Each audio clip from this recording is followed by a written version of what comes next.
नमस्कार, मैं हूं पंकज भार्गव। अब से 18 घंटे बाद सरकार और किसानों के बीच फिर बैठक होगी। पॉइंट टू पॉइंट किसान बिल पर बात होगी। सरकार कह रही है आप हमको मनाइए, हम आपको मनाते हैं। लेकिन क्या इस कानून से वाकई किसानों का नुकसान हो रहा है या फिर उनका फायदा है? यह जानने के लिए हमारे रिपोर्टर्स देश के कोने कोने में गए। किसानों को अपना कंफ्यूजन दूर करना है तो उनको यह रिपोर्ट जरूर देखना चाहिए। बस इसको देखते वक्त आपको मोदी विरोध का चश्मा हटाना होगा। सिंधु बॉर्डर बंद, चिल्ला बॉर्डर बंद, नोएडा लिंक रोड एक तरफ खुला, Jharoda border, Jhatikara border, Lampur border, Auchandi border, Badusarai two wheelers के लिए खुला, झटिकरा टू व्हीलर्स के लिए खुला। दिल्ली के ये रास्ते बंद हैं। सरकार समझा रही है और किसान धमका रहे हैं।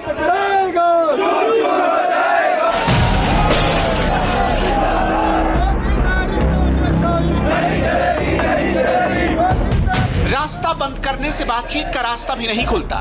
दिमाग खोल कर चलेंगे तभी रास्ता निकलेगा। आंखें खोल कर कुछ बातें समझने की जरूरत है। सरकार पूछ रही है कानून में क्या गड़बड़ी है, बताओ हम ठीक कर देंगे। बॉर्डर सील करने से बात नहीं बनेगी। किसानों के पास अब 24 घंटे से भी कम वक्त बचा है। सरकार के सामने ड्राफ्ट पेश करना है। अब किसानों को बिल की कमियां समझानी है, जिसके लिए सुबह से कई राउंड मीटिंग हो चुकी है, लेकिन ड्राफ्ट अब तक तैयार नहीं हुआ। दूसरी तरफ केंद्र के मंत्री सरकार की किसान नीति और बिल के फायदे सबूतों के साथ बता रहे हैं।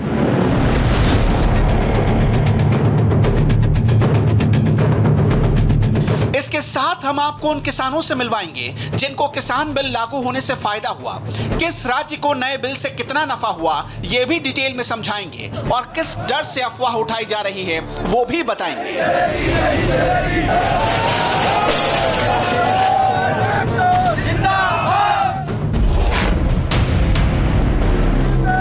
पंजाब के किसान बिल का विरोध कर रहे हैं, जबकि दूसरी तरफ महाराष्ट्र में इस बिल ने किसानों की किस्मत बदल दी है। महाराष्ट्र के सोयाबीन किसानों को नए किसान बिल से कैसे फायदा हुआ वो जानिए। पिछले 3 महीने में 4 जिलों के किसानों ने मंडियों के बाहर व्यापार से लगभग 10 करोड़ रुपए कमाए। पिछले 3 महीने में एफपीसी यानी farmers produce trade and commerce act 2020 ने कंपनियों और किसानों के बीच सीधे खरीद में जबरदस्त इजाफा रिकॉर्ड किया है। महाराष्ट्र के मराठवाड़ा में 19 किसान संगठनों ने मंडी से बाहर अपनी 2693.58 टन फसल बेची, यानी डायरेक्ट खरीदारों को। इसके बाद लातूर से 13 संगठनों ने 2165.863 टन फसल मंडी से बाहर बेची। इसी तरह उस्मानाबाद के 4 किसान संगठनों ने 412.327 टन फसल मंडी से बाहर बेची।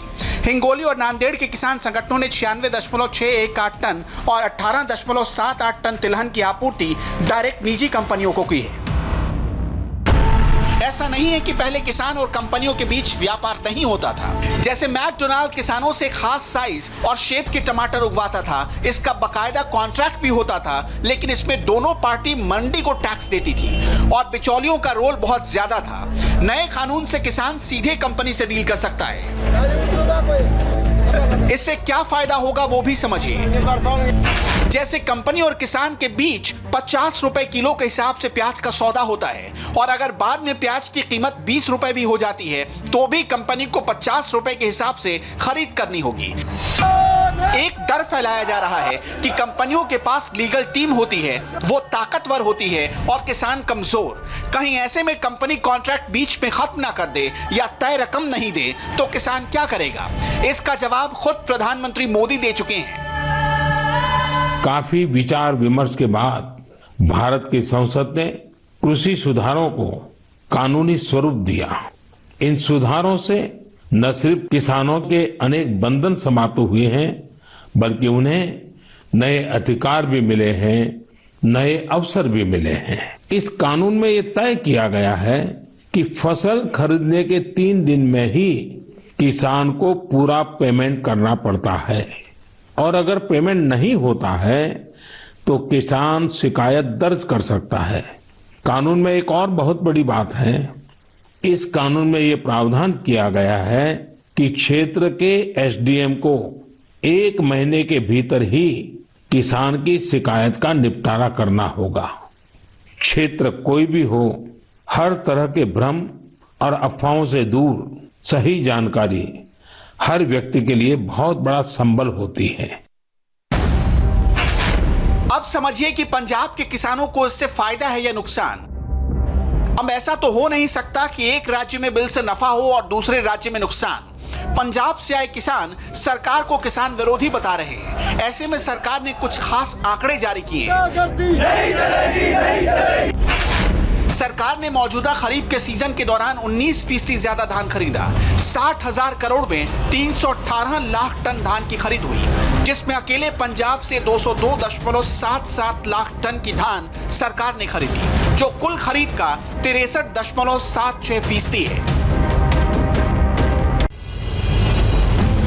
धान की खरीद एमएसपी यानी न्यूनतम समर्थन मूल्य पर ही हुई है। किसानों के बीच एक अफवाह जबरदस्त उड़ाई जा रही है कि सरकार एमएसपी को खत्म करने वाली है या कुछ वक्त के बाद एमएसपी का सिस्टम धीरे धीरे खत्म कर दिया जाएगा।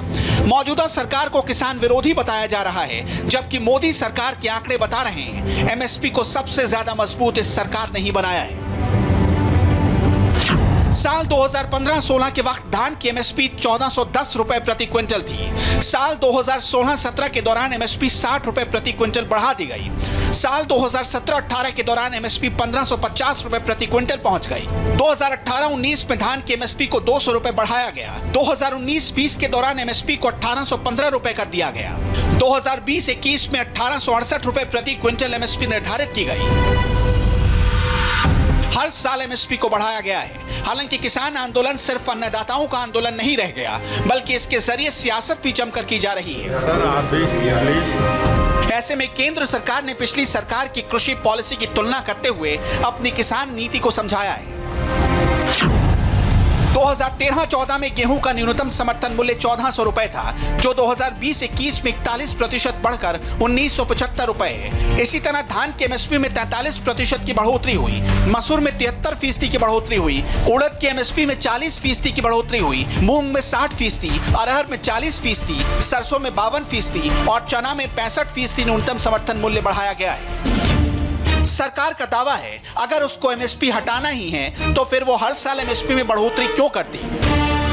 किसानों का कहना है किसान बिल का असर एमएसपी पर पड़ेगा। सरकार के मुताबिक बिल का एमएसपी से कोई लेना देना नहीं है। एमएसपी पर खरीद सरकार की प्राथमिकता बनी रहेगी। राज्य एजेंसियों के माध्यम से एमएसपी की खरीद जारी रहेगी। इतना तो फैक्ट है, किसान आंदोलन के बीच कई ऐसे ग्रुप हैं जो किसानों का हित नहीं बल्कि अपना फायदा देख रहे हैं। किसान बिल के नाम पर दिल्ली को चारों तरफ से बंद कर चुके हैं। जो बॉर्डर खुले हैं उनको भी बंद करने की कोशिशें की जा रही हैं।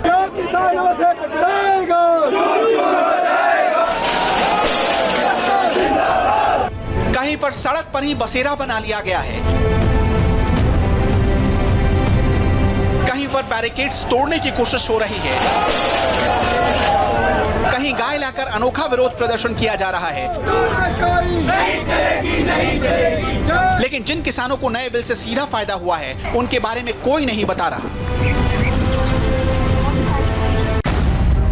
इन तस्वीरों में जो 3 लोग आपको नजर आ रहे हैं, ये वो किसान हैं जिनकी जिंदगी नए किसान बिल ने पूरी तरह से बदल दी है। सबसे पहले इनका परिचय जानिए। पहली तस्वीर में राजस्थान के मोहम्मद असलम हैं, दूसरे में उत्तराखंड के मनमोहन भारद्वाज हैं और तीसरे में महाराष्ट्र के विनायक हेमाडे।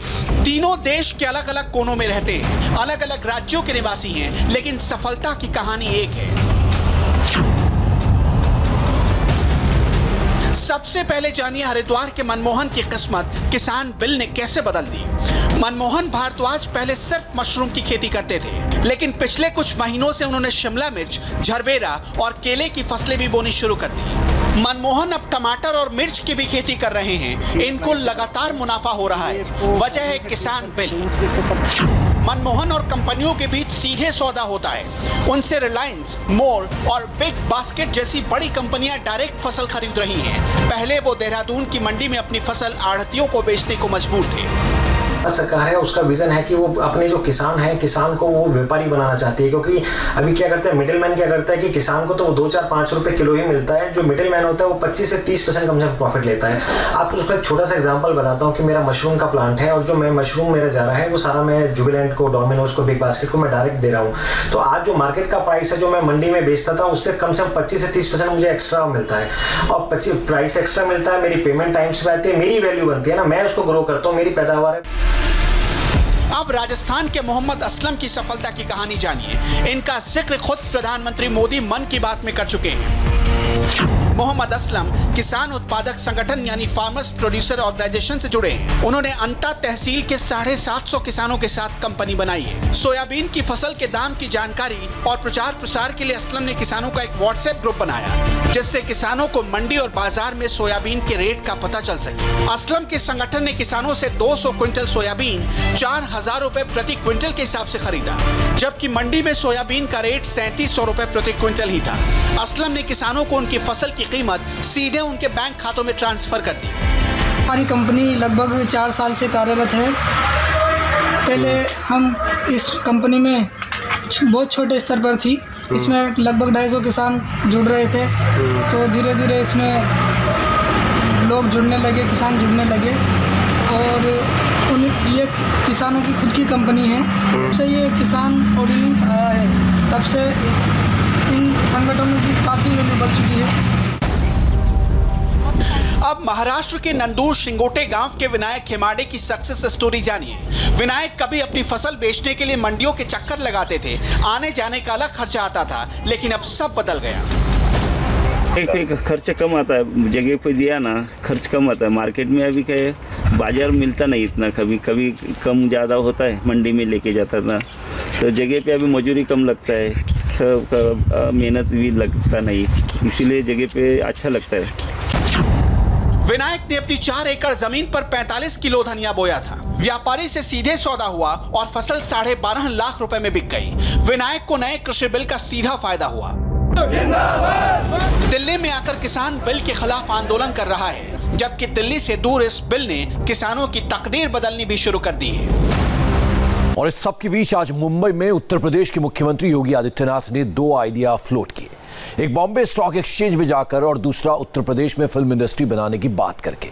योगी के ये दोनों आइडियाज तो हिट रहे, लेकिन ये आइडिया शिवसेना, एनसीपी और महाराष्ट्र नवनिर्माण सेना को एकदम अच्छा नहीं लगा। महाराष्ट्र के उठे इस सियासी बवाल को हमने डिटेल में समझा और फिर ये रिपोर्ट तैयार की।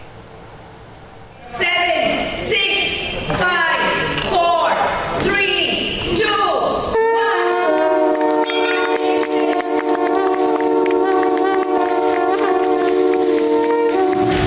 योगी की पॉपुलैरिटी का सेंसेक्स हाई है। योगी ने मुंबई में जाकर घंटी बजा दी। आइडिया भी जबरदस्त आ रहा है। मॉडल हम वहां पे खड़ा करें कि हम उसको केवल एक क्षेत्र विशेष के लिए न बना करके एक वर्ल्ड क्लास फिल्म सिटी के रूप में डेवलप कर सकें। इस दिशा से फिल्म जगत से जुड़ी हुई विभूतियों के साथ मैंने बातचीत की है। जो प्रयास शासन स्तर पर होने चाहिए, उसमें उत्तर भारत का पहला म्युनिसिपल कॉर्पोरेशन लखनऊ बना है, जिसने बॉन्ड जारी किए हैं। तो ये एक साथ प्रक्रिया, क्योंकि लखनऊ के बाद गाजियाबाद के बाद फिर हम अन्य म्युनिसिपल कॉर्पोरेशन को इस दिशा में आगे बढ़ने के लिए प्रेरित करेंगे।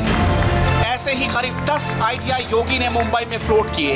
यही आइडिया महाराष्ट्र की सियासी जमातों को रास नहीं आ रहे हैं। कुछ लोग आ रहे हैं, आज भी आ रहे हैं, कुछ आपसे भी मिलेंगे, अरे भाई साहब हमारे यहाँ भी आ जाओ, लेकिन उनको पता नहीं कि अपना मैग्नेटिक जो एक ताकत है वो इतना जबरदस्त है कि अपने यहाँ से वहां उनके यहाँ कोई जाना तो दूर ही, लेकिन ऐसे नहीं हो जाए कि उनके यहाँ से हमारे यहाँ कोई लोग आ जाए। असर ऐसा हुआ कि उद्धव महाराष्ट्र की मैग्नेटिक पावर चेक कर रहे हैं। शरद पवार की पार्टी को घबराहट हो रही है।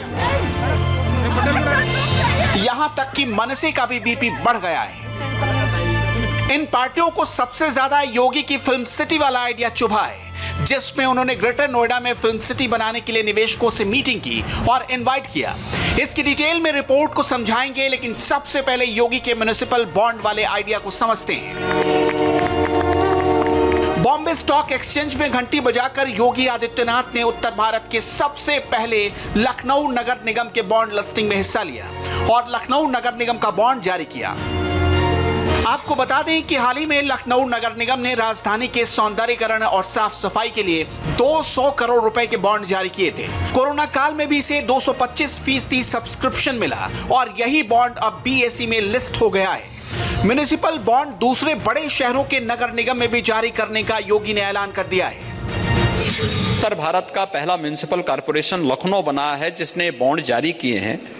तो ये एक साथ प्रक्रिया, क्योंकि लखनऊ के बाद गाजियाबाद के बाद फिर हम अन्य म्युनिसिपल कॉर्पोरेशन को इस दिशा में आगे बढ़ने के लिए प्रेरित करेंगे, जिससे न केवल म्युनिसिपल कॉर्पोरेशन की कार्यपद्धति में शुचिता और पारदर्शिता दिखे, बल्कि वित्तीय अनुशासन का एक भाव भी हर कॉर्पोरेशन के अंदर पैदा हो और एक स्वस्थ प्रतिस्पर्धा आगे बढ़ सके। ये इसके पीछे की मंशा है और उसी कार्यक्रम को आगे बढ़ाने की दिशा में कि हम बेहतर सुविधा, इंफ्रास्ट्रक्चर और अन्य कार्यक्रमों को आगे बढ़ाने की कार्रवाई। धन्यवाद जी। अब म्युनिसिपल बॉन्ड होता क्या है उसे भी आसान शब्दों में समझें। दरअसल म्युनिसिपल बॉन्ड एक तरह का लेटर ऑफ क्रेडिट होता है जिसके तहत आम लोगों या संस्थाओं से पैसे जुटाए जाते हैं। बॉन्ड जारी करने वाली संस्था एक निश्चित समय के लिए रकम उधार लेती है और निश्चित रिटर्न के साथ पैसे वापस करने की गारंटी देती है। ये इन्वेस्टर्स के लिए एक फिक्स इनकम का साधन होता है। म्युनिसिपल या नगर निगम बॉन्ड अर्बन लोकल बॉडीज जारी करती हैं। शहर में डेवलपमेंट वर्क्स को जारी रखने के लिए बड़े पैमाने पर फंड की जरूरत होती है। सरकार से पैसा लेने की बजाय बॉन्ड से पैसा जुटाना ये एक अच्छा विकल्प माना जाता है। अब एक बात ये आती है कि म्युनिसिपल बॉन्ड से फायदा क्या होगा। जो लोग म्युनिसिपल बॉन्ड के बारे में नहीं जानते उसके फायदे को सुन लीजिए। म्युनिसिपल बॉन्ड में इन्वेस्टमेंट करने पर लॉन्ग टर्म में फिक्स रिटर्न मिलता है। शेयर बाजार में लिस्ट होने के बाद इसमें आम लोग एक्सचेंजों के जरिए निवेश कर सकते हैं। इन बॉन्ड पर निवेशक को मिलने वाला रिटर्न पर इनकम टैक्स नहीं लगता। इसकी एजेंसियों से रेटिंग जारी होती है, इसलिए इन्हें सुरक्षित निवेश भी माना जाता है। इसके पहले देश के करीब 11 निगमों में बॉन्ड जारी किए गए थे, जिनसे करीब 3690 करोड़ रुपए जुटाए गए। इनमें से BSE बॉन्ड प्लेटफॉर्म का योगदान 3175 करोड़ रुपए का है। अमरावती, विशाखापट्टनम, अहमदाबाद, सूरत, भोपाल, इंदौर, पुणे, हैदराबाद ने अब तक करोड़ों रुपए जुटाए। यहाँ तक तो सब ठीक था। म्युनिसिपल बॉन्ड की BSE में लिस्टिंग योगी की मौजूदगी में हो गई, लेकिन दिक्कत हुई है ग्रेटर नोएडा के जेवर में फिल्म सिटी वाले आइडिया से और इन तस्वीरों से। जब उन्होंने नोएडा में मुंबई की तर्ज पर फिल्म सिटी बनाने के लिए बड़े बड़े एक्टर्स, प्रोड्यूसर्स और बिजनेसमैन को मिलने के लिए बुलाया, उनको वहां निवेश करने के लिए इनवाइट किया, जिसमें मंगलवार को अक्षय कुमार मिले और फिर मशहूर सिंगर कैलाश खेर से भी मुलाकात की। उसके बाद बोनी कपूर, आनंद पंडित, सुभाष घई से मिले और यही आइडिया, यही मुलाकात शिवसेना NCP से लेकर MNS तक को नागवार गुजरी। मुझे मालूम नहीं, योगी जी तो मुंबई में आए हैं, साधु महाराज है हमारे। योगी है मुंबई के एक 5 स्टार होटल में, एक बड़े कमरे में, बड़े सूट में मैंने देखा वो बैठे हैं और अक्षय कुमार भी उनके साथ बैठे हैं। शायद आम की टोकरी लेकर गए होंगे अक्षय जी। ठीक है, ये छोड़ दीजिए, लेकिन मुंबई की फिल्म सिटी यहाँ से कोई लेके जाने की बात करती है तो मजाक है। इतना आसान नहीं हो, बहुत पुराना इतिहास है, हम सबका खून पसीना बहा है उसमें। शिवसेना ही नहीं, NCP भी परेशान है, धरना प्रदर्शन पर उतर आई है। राज ठाकरे की पार्टी तो इतनी नाराज हो गई है कि मर्यादा और शब्दों की सारी सीमाएं लांघ गई। योगी के खिलाफ पोस्टर चिपका दिए गए थे, जिसके बाद BMC ने हटवा दिया। योगी जी, 2 सवाल है। संजय राउत ने आज कहा है कि आप भले ही आए, लेकिन इसके पहले उत्तर प्रदेश में फिल्म सिटी की क्या हालत है, इस बारे में जरूर विचार करें। और 100 वर्षों का इतिहास मुंबई की फिल्म सिटी का है, ऐसे ही कोई इसे छीनकर नहीं ले जा सकता। हम किसी चीज को लेने कहाँ आए भाई, हम लोग तो नया बना रहे हैं, इसमें आप इतने चिंतित क्यों हो रहे हैं? हम लोग तो नई चीज दे रहे हैं लोगों को और वर्ल्ड क्लास का इंफ्रास्ट्रक्चर दे रहे हैं हर व्यक्ति को। इसलिए हर व्यक्ति को बड़ा बनना पड़ेगा, बड़ी सोच पैदा करनी पड़ेगी और बेहतर सुविधाएं देनी पड़ेगी। जो दे पाएगा लोग वहां जाएंगे। उत्तर प्रदेश इसके लिए तैयार है। बात यही नहीं रुकी, पूरे विवाद में अंडरवर्ल्ड की भी एंट्री हो गई है। महाराष्ट्र और यूपी सरकार के 2 मंत्री आमने सामने आ गए हैं। ऐसा है कि आपको सबको पता है कि फिल्म इंडस्ट्री जो है मुंबई में गए 100 साल के ऊपर से एस्टेब्लिश है और इस प्रकार का यहाँ पे जो फिल्म इंडस्ट्री का माहौल है, मुझे लगता है नहीं कि इस प्रकार का बाहर के राज्य में कितना भी कोई प्रयास करे तो यहाँ पे जो सुविधा है फिल्म इंडस्ट्री को उतनी सुविधा बाहर के राज्य कोई दे सकता है करके यहाँ से बाहर फिल्म इंडस्ट्री जाने का कोई सवाल ही नहीं। ये घबरा रहे हैं क्योंकि इन्होंने कभी कोई सुरक्षा तो वहां दी नहीं है, क्योंकि अंडरवर्ल्ड के हाथों में फिल्म इंडस्ट्री को डाल रखा है और दबाव बनाकर जबरदस्ती वहां पर जिस तरह के बयानात वो लोग दे रहे हैं उससे ये साफ है कि वो दबाव बना रहे हैं फिल्म इंडस्ट्री के लोगों पर, निर्माताओं पर, जो वहां के एक्टर एक्ट्रेसेस हैं उनके ऊपर दबाव बनाने का प्रयास है कहीं ना कहीं अंडरवर्ल्ड का कि हम यहां से जाने नहीं देंगे, कोई ले नहीं जा सकता। हम कब कह रहे हैं कि हम ले जा रहे हैं? हम तो एक व्यवस्था दे रहे हैं, आदरणीय योगी जी एक व्यवस्था दे रहे हैं। उत्तर प्रदेश के अंदर कानून व्यवस्था भी है और उनको व्यवस्था हम दे रहे हैं कि अच्छी फिल्में बनाकर वो देश की सेवा करें। अब जरा ये भी जान लीजिए कि जिस फिल्म सिटी के लिए 2 सूबों में बवाल मचा है वो बन कहां रही है और योगी आदित्यनाथ फिल्म सिटी की प्लानिंग को लेकर इतने उत्साहित क्यों हैं। ग्रेटर नोएडा में जेवर एयरपोर्ट से 6 किलोमीटर दूर 1000 एकड़ में फिल्म सिटी का निर्माण हो रहा है। यमुना अथॉरिटी के सेक्टर 21 में उत्तर प्रदेश सरकार की फिल्म सिटी बसाने की प्लानिंग है। फिल्म सिटी के साथ साथ वहां पर बहुत बड़ा अम्यूजमेंट पार्क, होटल और रेस्टोरेंट बनाए जाएंगे। एक्सप्रेसवे के किनारे होटल और हॉस्पिटैलिटी इंडस्ट्री बूम करेगी। इस फिल्म सिटी को हैदराबाद स्थित रामोजी फिल्म सिटी को ध्यान में रखकर तैयार किया जाएगा, जहां लोग टिकट कटाकर घूमने जाते हैं। एयरपोर्ट पास में होने से इसकी कनेक्टिविटी शानदार होगी। यहां बॉलीवुड के साथ साथ भोजपुरी समेत अन्य सिनेमा के लिए भी द्वार खुल जाएंगे। माना जा रहा है कि यहां 10 लाख लोगों को रोजगार मिल सकेगा। पर्यटन में तेजी आने से मथुरा, वृंदावन और अयोध्या में भी पर्यटन उद्योग को बढ़ावा मिलेगा। सुशांत सिंह राजपूत की मौत के बाद बॉलीवुड में नेपोटिज्म की बात सामने आई। छोटे शहर से आने वाले कलाकारों के साथ होने वाले भेदभाव की भी बात खुलकर सबने सामने रखी। ड्रग्स में भी बॉलीवुड का नाम उछला, जिसके बाद से ही महाराष्ट्र सरकार बॉलीवुड के इमेज को लेकर बैकफुट पर दिख रही थी। और अब जब उत्तर प्रदेश के मुख्यमंत्री योगी आदित्यनाथ मुंबई पहुंचे हैं और उत्तर प्रदेश में फिल्म सिटी बनाने की बात कर रहे हैं, तब शिवसेना और एनसीपी को डर सता रहा है कि कहीं बॉलीवुड मुंबई से उठकर उत्तर प्रदेश न चला जाए। हालांकि योगी आदित्यनाथ ने सिर्फ फिल्म सिटी बनाने की बात नहीं की, वो उत्तर प्रदेश में निवेश आकर्षित करने के लिए कारोबारियों से भी मिले हैं। लेकिन इन सब बातों पर शिवसेना और एनसीपी विवाद कर रहे हैं, जो एक सियासी हथकंडे से ज्यादा कुछ नहीं लग रहा। और चलिए यहां रुकते हैं एक छोटे से ब्रेक के लिए। ब्रेक के बाद देखेंगे कहां 30 फीट गहरे बोरवेल में गिरे बच्चे को निकालने की कोशिश हो रही है।